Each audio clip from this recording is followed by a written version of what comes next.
This is the short version of the update, of like the update on the update. Got food poisoning again.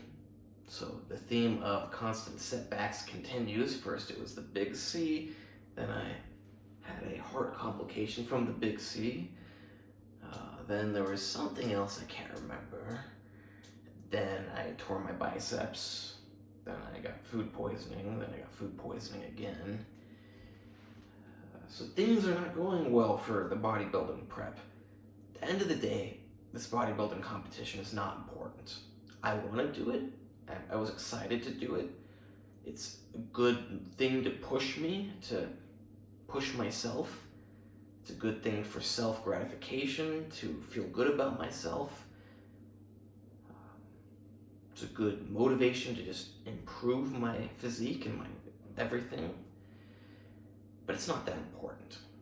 And sometimes life goes this way and what you want goes this way. Sometimes what you want for your body goes this way, what your body wants goes that way. I mean, not that my body wants food poisoning, but sometimes your body does things or things happen in your body.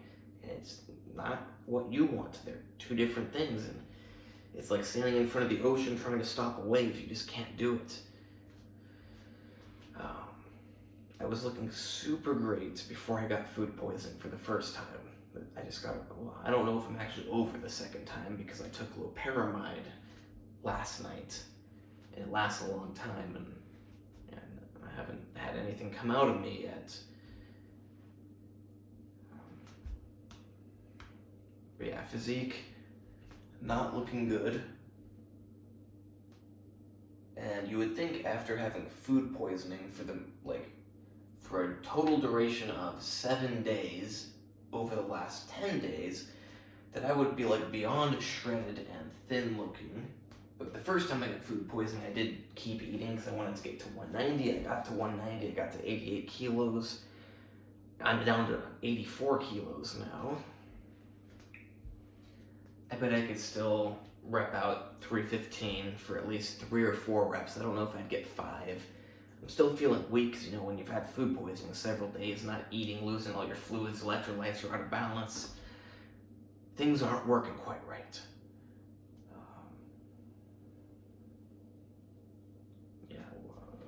I'm not going to bother with saying weird sensations. I mean, especially after you get food poisoning twice in a row, you're very dehydrated, like my mouth is very dry.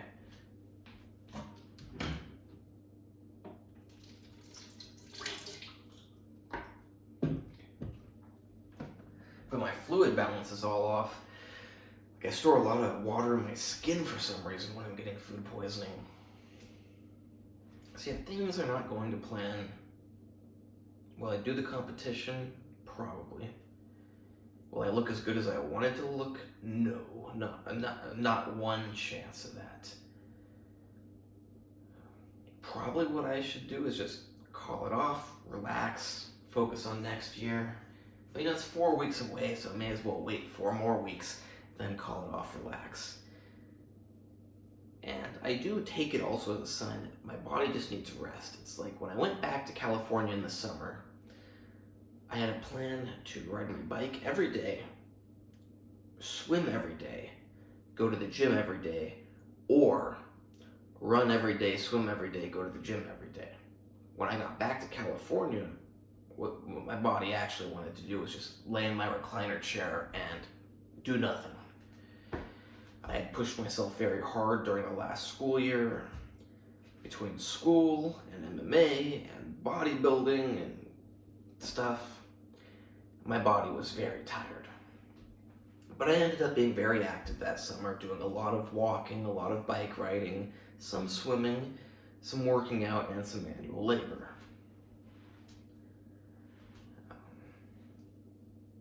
This year I've been doing the usual school, MMA, bodybuilding, other stuff.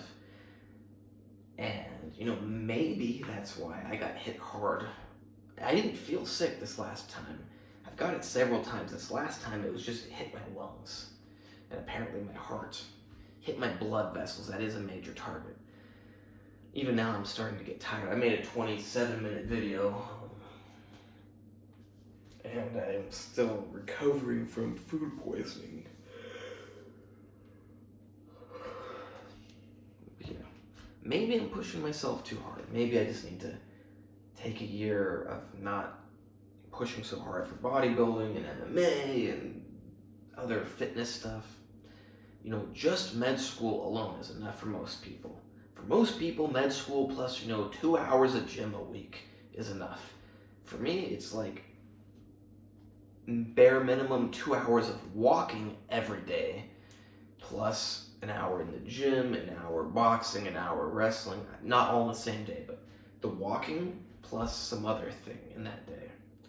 So it's like 2 to 3 hours of walking each day, plus weightlifting or boxing or wrestling. Now, I don't know if it sounds like a lot to you, but medical school does also, yes, I know you're sitting down, but it does still take some energy out of you to go to class, to sit there, to pay attention, it's like if you have an office job, it's physically very easy, but it still takes energy out of you. So everything combined, I think maybe I'm just pushing my body too hard, or maybe it needs a break. I like taking breaks, but I was hoping to, do more bodybuilding. I am a full-time med student who's also trying to learn MMA, who's also doing other stuff, and it's hard to do it all, but I'm gonna do it all. I just don't want to be in the worst shape on stage.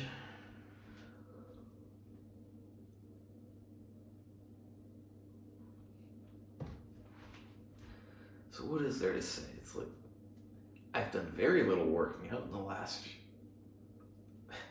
the whole duration of the preparation, pretty much.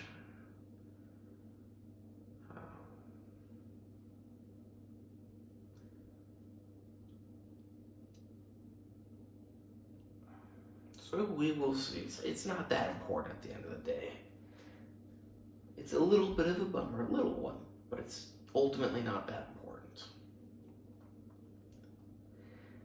I'm not a self-conscious person. I don't care what people think for the most part. I am very self-judging. It's not that I care what other people, I care what I think, and I'm very harsh on myself. And, I don't care if I gain weight. It's just I don't want to gain weight for very long. And probably what my body would like to do is just relax, sit at home. Do walking, but not hours of walking every day on top of med school, on top of lifting weights, on top of boxing and wrestling. Just relax, get out of shape. Now, I know that might not sound healthy, like, oh, getting out of shape's not healthy. Yeah, it actually is sometimes. It's called rest. And having some extra body fat. Like, say so even though my stomach looks big right now, I still do have some abs. But let's say I got that much body fat. Maybe it's not ideal for your cardiovascular system.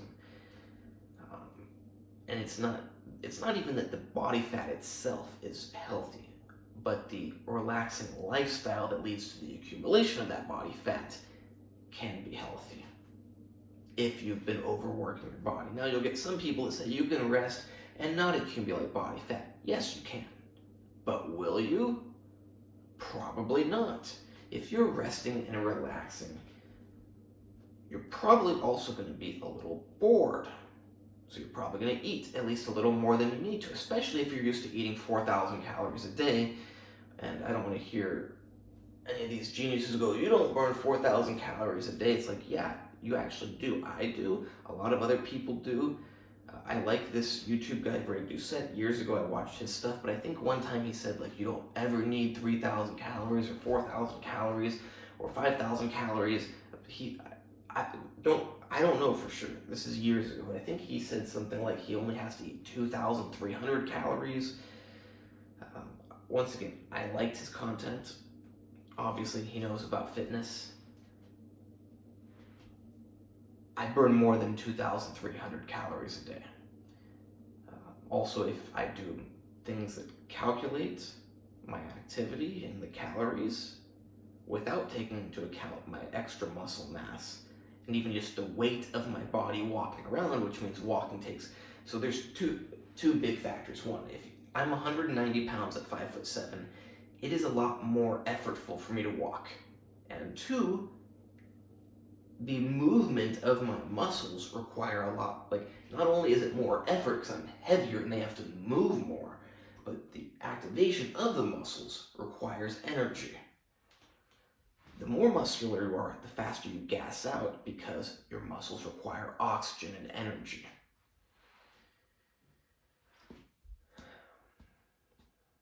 So yeah, even without taking that into account, calculations have shown that I burn about 4,000 something calories a day. Do I believe it? I think it's in the ballpark. Do you need to believe it? No. But yeah, if I were to take some time off and relax, I am used to eating quite a lot. Sometimes, it's only kind of if my mood gets low, I don't eat. But if my mood was fine and I'm relaxing, I think I would accumulate some body fat and not be so happy with myself. I wouldn't care what other people think. It's just, I would feel like, you should do bodybuilding competition. You should look great on the beach. You should do this. You should do that. How are you being a fitness person on YouTube if you let yourself get out of shape? But is it that bad? No. Will I get in shape again? Yes. I've been out of shape, I've been in shape. I let myself get kind of out of shape every year because I believe in change for the body. You can't, unless you want to blast a ton of drugs and you got like nothing else going on in your life, probably, can you stay in that perfect lean shape all the time? Now, if you got a complicated, I'm not saying that I have the most complicated life in the world. Some people have some very complicated, hard lives. But if you've got a complex life with stuff going on and you're not taking a ton of drugs, you're probably not going to stay very muscular and very lean all the time. It's better to get into extreme shape than you let yourself get out of it. I'm not saying to become 300 pounds, but to let yourself rebound a bit. Being very lean for a bodybuilding competition is not healthy.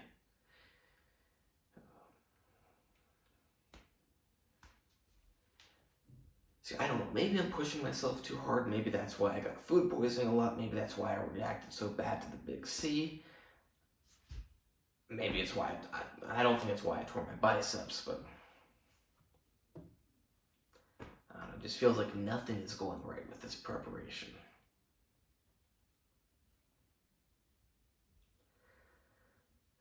Again, not that important at the end of the day, but I do hope these next 4 weeks, these last 4 weeks, can go perfect. Because if they go perfect, I'll at least come in looking good. Not great, but good.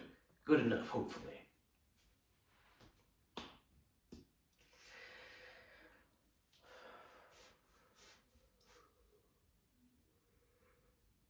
Hopefully no more food poisoning in the next 4 weeks.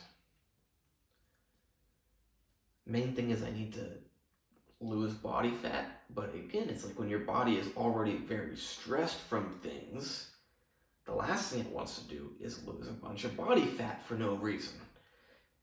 Being stressed from things can lead to a loss of body fat, but if you're already pushing your body in other regards, to add on that extra stressor of calorie and nutrient restriction is not the best thing. I think I'll do good enough though. As long as I don't have side fat and lower ab fat, I'm going to do the competition. Because I can't stand on that stage if I'm going to have that fat. Not that it's horrible, just to be on a bodybuilding stage, I don't think you should have fat there. I had a little bit of it last year. It was my first time and it wasn't that much. It was a little too much, but it was my first time, so I'll give myself a break. It's not my first time now, so I'm not going to give myself a break. And I mentioned before that I had planned on taking a lot of salbutamol. I don't like it, so I haven't been doing that. Plus, I got food poisoning twice. I'm certainly not going to do that while I have food poisoning, just like I didn't drink any coffee because I don't want to make everything come out even faster. So I have not been using salbutamol, I've not been drinking coffee. Will I? Probably. Do I like it? No. Am I going to take as much as I would hope to? No. Am I going to get much benefit out of it? No. Am I going to get some benefit out of it? Yes.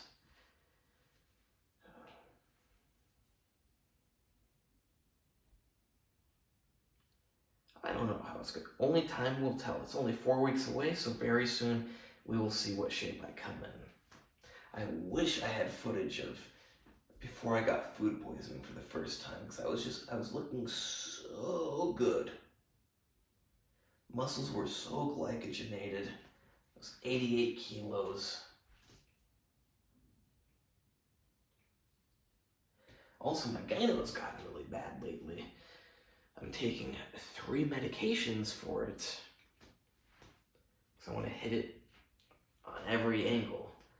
Taking anastrozole, or raloxifene currently, and cabergoline. Trying to hit it from every angle. I don't like taking this stuff, but I don't want the shape of my chest to be like, to be like pointy instead of being round. And as you see, it's very like pointy and flat. That's another thing, is like, that's gonna not look good at a bodybuilding competition. But despite taking it, just so you know, no amount of medications helps with gyno for me. Maybe it helps a little tiny bit, but they don't work. I'm sure they work. No, I've seen them work for other people. They do not work for me. They do not work. If I completely crush all my estrogen and feel like garbage, yeah, that will work. Do I want to do that? No. I've done that. It's not fun, not healthy. I do not want to do that. So maybe after this competition, I will just get it cut out. I've wanted to get it cut out for years. I've dealt with it. I don't like taking medications for it. I don't want to do that in the future. I would like to actually do a true anabolic steroid cycle where you actually let your estrogen rise because you're taking testosterone and stuff. I could not take testosterone. I will not say whether I have taken it or not, but in theory, I cannot take testosterone. I mean, I can take it, but I couldn't. Like me, cannot even handle TRT in theory. I'm not a fan of taking stuff, but for bodybuilding, I would like to actually do a competition where I take 500 milligrams of testosterone and some other stuff.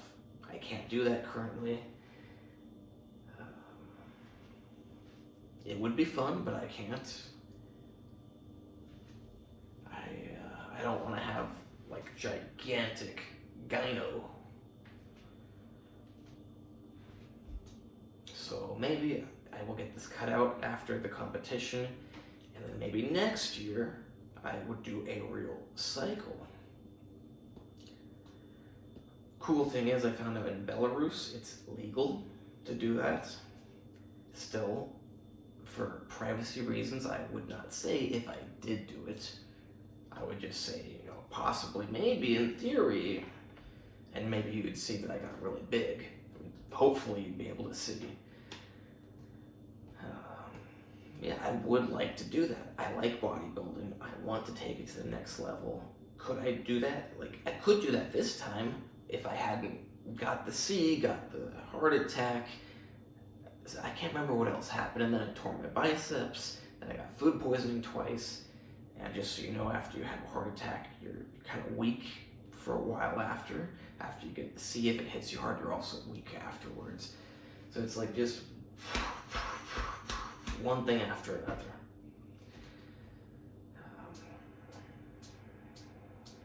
This video ended up being pretty long, but I like it more than the last one I did. So yeah, maybe I will take a break, cut out my gyno, let my body relax, and then in a year from now, 2 years from now, do a real cycle, or longer. I don't know. When I think of cycle, I think of 3 to 4 months. Like I said, I'm not a fan of taking lots of drugs, medications, whatever you want to call them.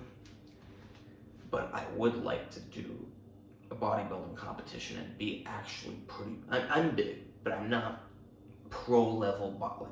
I'm technically a professional bodybuilder, but I'm not IFBB pro level bodybuilder.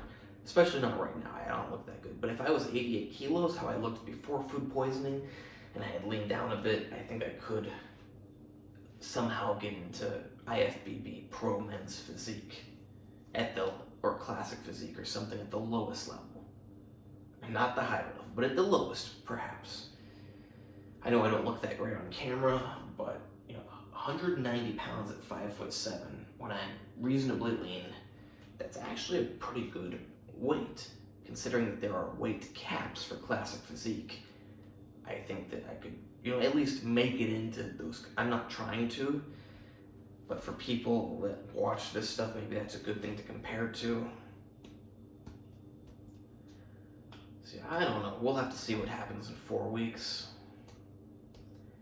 Maybe after the bodybuilding competition, everything will be going good and I'll work out a ton and I'll get big, especially because I'll be increasing the calories. It'll be really good time for growth. Maybe I'll relax. Who knows? We will see. It's really hard, though, to try to do medical school, plus learn MMA, plus do bodybuilding. And it's funny. Of course, it's my coach's job to push me in MMA, and also he wants to make money. I like him, but I'm not going to ignore the fact that he does want to also make money.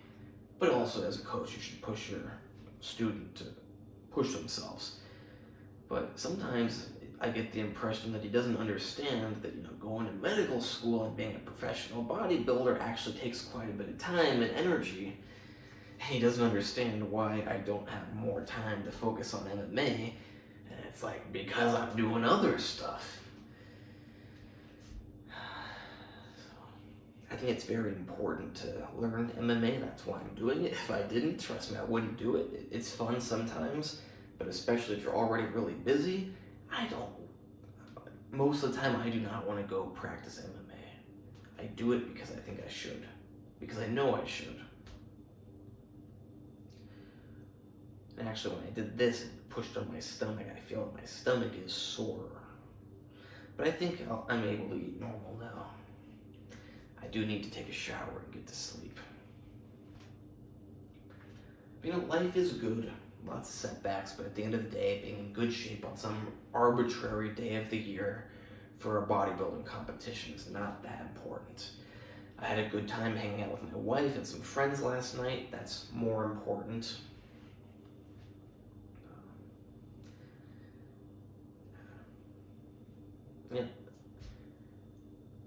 Some people, luckily for them, have lived a very sheltered life. They don't realize what's important and what's not. For example, one of the guys I was hanging out with last night, his wife died at 20 years old. That's a big deal. Not being able to do a bodybuilding competition one year, that's not a big deal. I'll leave it at that. Hope you like this video. Please like, subscribe, and comment. Check out my other videos. Hold on, because although I'm not looking my best right now, it is after back-to-back food poisoning and no working out during that time and almost no eating. Well, actually eating during the first food poisoning, no eating during the next. So just wait. I should be able to look a lot better 4 weeks from now, so long as there is no more food poisoning or something. Let's try to remember what's really important in life. Don't stress out over what's not important.